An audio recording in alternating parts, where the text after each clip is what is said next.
Hey guys, Spirit of the Law here. I'm sure you've noticed a bit of a preoccupation with villager rushes and supremacy the last week, and that's because I've been thinking a lot about this overview. This episode's civilization is the Spanish. Now I'm all about team games, flexible tech trees, and silly tactics, so the Spanish are a great fit for me and for you if you enjoy those things as well. It's hard to find a civilization you can have more fun with than the Spanish, and I'll try not to kill that buzz with too much math. Let's take a look.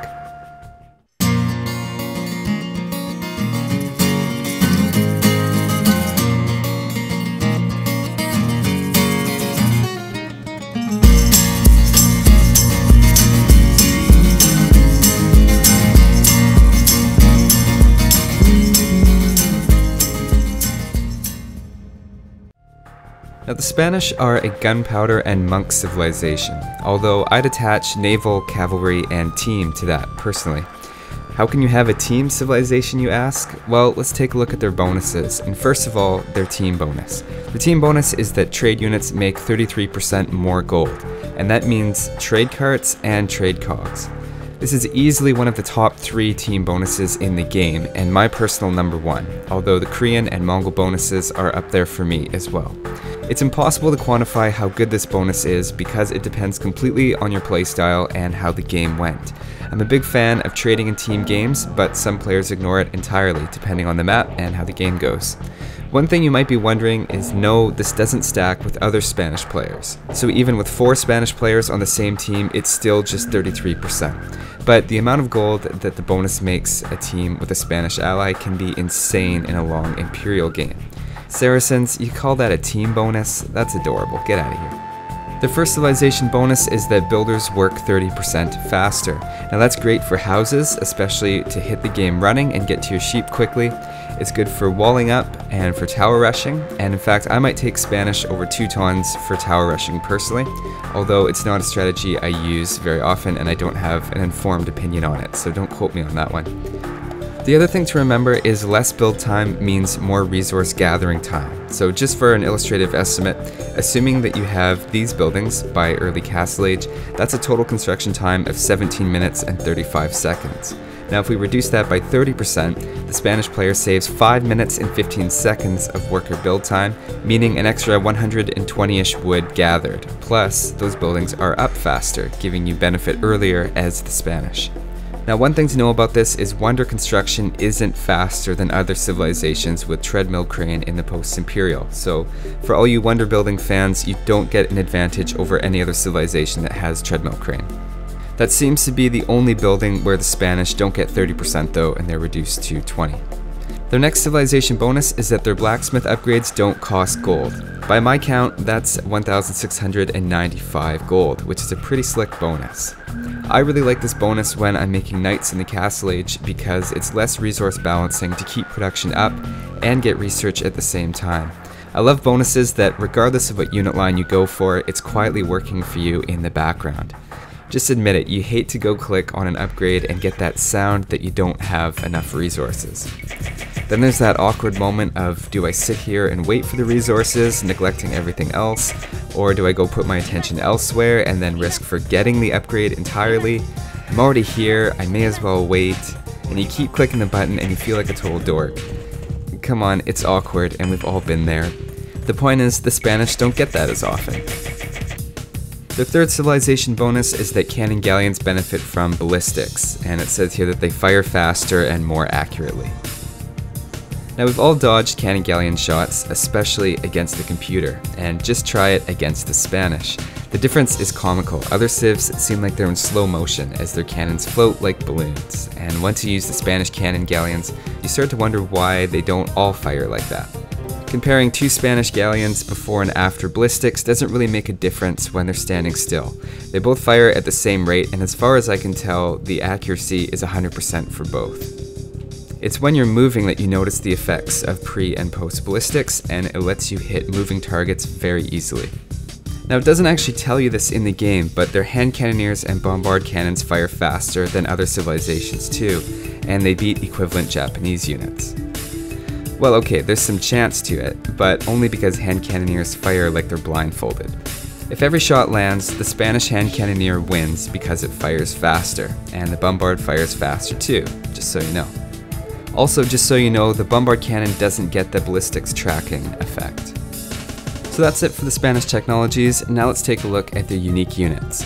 First, we'll start off with the conquistador. This is a great unique unit with a very favorable comparison to cavalry archers and a similar hit and run ability.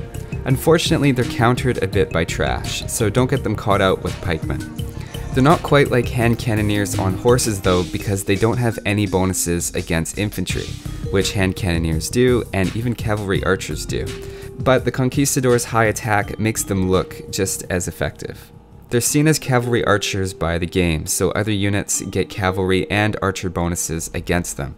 Keep in mind that conquistadors do pierce damage, and they also are affected by the archer armor upgrade, but not the fletching, and they're also affected by husbandry and bloodlines.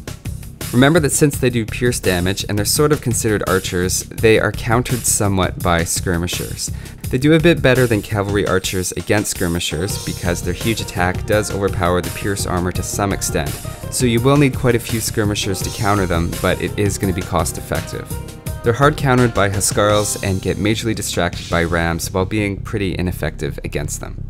That's the main stuff to know about the conquistador and how it stacks up, so now let's look at their other unique unit, the missionary. Obviously, looking at the missionary involves comparing it to the monk, so let's see when we might pick one over the other. First of all, monks carry relics and missionaries don't, so we're gonna have to give this round to the monks. What about conversion time? Well, there's a ton of randomness in conversion times, both with units and buildings, but it's not a huge difference if there is one at all. The monk does start off with 2 more range, but there is a +3 range tech anyway, and that also works on missionaries. The thing with the missionaries is they can also abort and get out of there if things are looking dicey. Missionaries can't necessarily get away from cavalry, but their survivability is higher. I'd probably have to give the conversion round to the monk because of the extra range, but the missionary gets a point for the odds of surviving an unsuccessful conversion. Now in terms of speed, the missionary is faster, but it's still not fast enough to keep up with a cavalry army. Spanish players use a lot of knights and conquistadors in combination as a raiding party, and the missionaries do a bit better job keeping up, but it's still not great. Maybe we'll give half a point for the missionaries on speed. Taking a look now at the healing rate, monks heal exactly twice as fast as missionaries do, so that means we have to give this round to them. Thinking about bonus damage as well, missionaries take extra damage from pikes since they are technically cavalry, so we have to give a slight advantage here to the monk for bonus damage. It's true neither one runs into spearline units that often, but extra bonus damage is never a good thing. I had pretty high hopes for the missionary since it's a unique unit, but it just looks like the monk is the more rounded unit, and I would probably pick the monk over the missionary in a game, to be honest. Now let's take a look at the unique technology, supremacy. Supremacy is hilarious, but it's not a great idea most of the time. It's best to target castles and other expensive buildings because of the lack of auto engagement. The villagers just don't automatically fight unless you specifically target them to attack a unit. Just to give you an idea of how anti-building they are, villagers with no sappers or supremacy do 1 damage to a castle per attack. Now with sappers they do 10 damage, and then with supremacy, ready for it? Yeah, they do 11 damage. It's like the exact same. That's roughly the anti-building equivalent of a Tarkin, and slightly stronger than a long swordsman when fighting other units in combat. The point is, don't forget sappers when you're going to be running into a town. My only complaint about supremacy is that it doesn't give the units an aggressive stance option that you can enable, so once they destroy a target, they just stand around. You don't have to use it for villager charges though, which are tactically suspicious anyway. It can also just be a general buff to your raiding resistance and saving you in situations where villagers have to walk a little ways to get to safety, or to help you in forward castle drops, which is made even better because they also have that faster build time. It's pretty cheap too, at 400 food and 250 gold, so it's probably worth picking up. Now let's take a look at the Forgotten Empire's changes. The big change that was specific to the Spanish was that the monks and missionaries were improved. Missionaries are now affected by bloodlines, and there's a new technology that lets conversions happen faster. It's a hard thing to quantify because of how much variability there is in conversion time, but let me put it this way. These 4 missionaries had no problem handling these light cavalry, which are traditionally a deadly counter to monks. Now let's take a look at the Spanish tech tree. First, let's start with their archers. Interestingly enough, they're the only civilization to not have crossbow. This means if you make archers in the feudal age, you cannot upgrade them when you reach castle. I would argue that makes their archer line so bad that it's actually decent, because nobody ever expects it. It's a pretty simple relationship. As a civilization's strength and a tactic goes up, the odds that you'll see somebody using it goes up. Obviously, you would use good strong tactics. As the frequency that a tactic is observed goes up, obviously its expectedness is going to go up because everybody's using it. As the expectedness of a particular strategy goes up, the effectiveness of it goes down because the other player can be ready for it. This ends up making a paradoxical relationship where things that a civilization is bad at end up being effective. It's all right here in my diagrams that I drew off the top of my head without any of your so-called facts and numbers. I've certainly noticed in my limited experience that people are woefully unprepared for my archer rushes as Spanish, and some players still make spears even after seeing me put down archery ranges and making archers. I'm not saying I'd do it if money was on the line, but it's really not as crazy as it seems. Their other archery range units are decent, although I wouldn't go the cavalry archer line here. They have to lose a bit on the archers for not having the archer line itself, but it's B for me overall because the hand cannoneer is so good in the late game. Now let's take a look at infantry. I would say their infantry looks pretty solid with the champions, halberdiers, and all the blacksmith upgrades.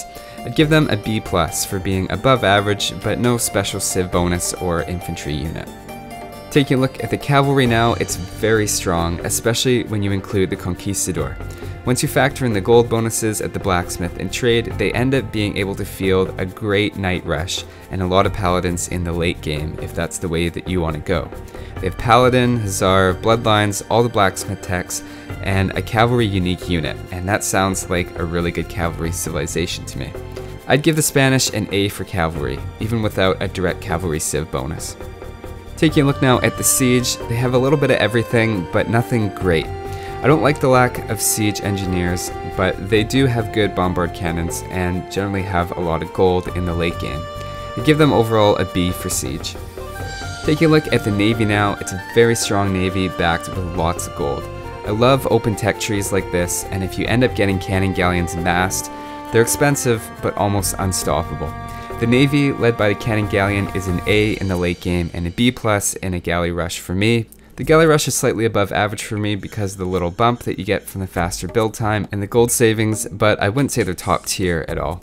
Overall, I'd say they're an A- on the water once we average that all out. Taking a look now at the monastery, the missionary does count for something, and they certainly have some variety there to choose from. There's lots of monastery techs, and it's an A- for me in the HD version, and in the Forgotten Empires, it's an A because of the extra fast conversion tech. Taking a look now at the defenses, they have all the tower upgrades, including Bombard Tower, and they have all the building HP techs, and they build 30% faster. I'd say supremacy counts towards this as well, and it makes them harder to raid and to catch the villagers out in the open. Overall, they're a very strong defensive civ, and I would give them an A-.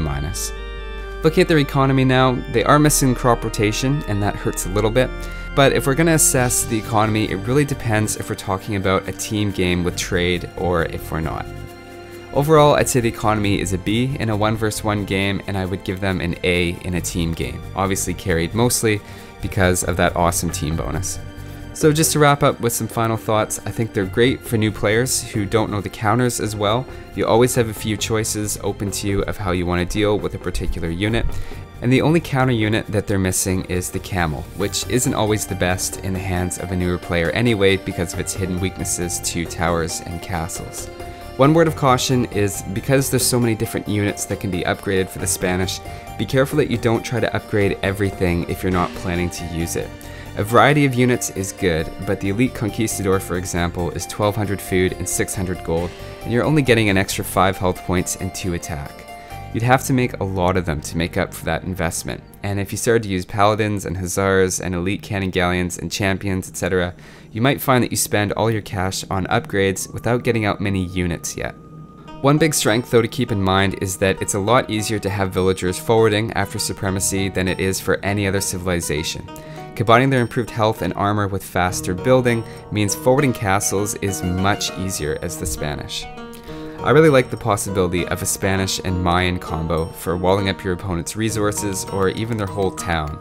This works like a charm against computers, even on the hardest difficulty setting, as long as you send your villagers before 10 minutes. As well, having a Spanish teammate is pretty much a necessity for me in a 3 vs 3 or 4 vs 4, just in case the game goes long and trade becomes really important. Combine that with the fact that the Spanish can really handle their own on land and water in the late game, and that means they're always going to be an asset to your team. If you're starting to think they sound impossible to beat, don't worry, there are some ways to counter them. They're pretty weak in the early game to rushes, and a wall and fast castle is their main go-to strategy. They're similar to Franks in that respect, and I've certainly been caught out fast castling without any military as Spanish before. Following that, a trash and onager combination is going to be good against conquistadors and can keep their monks from being very effective. Like I said though, your big window is to hit them before that, or to have some camels on the field around the time that they're starting to send knights and conquistadors. They're also going to struggle a bit against massed archers in the late game because of their second-rate siege and the lack of siege engineers. Their best units also take a while to create, like the conquistador and paladin, so flooding champions, trash, and siege has been effective against me when I'm playing the Spanish in the past. I hope that gives you a few ideas of how to play them and how to play against the Spanish. Promise me that you're going to do at least one villager rush with supremacy in your life. You'll be missing out if you don't. That's all for now though, thanks for watching and I'll see you next time.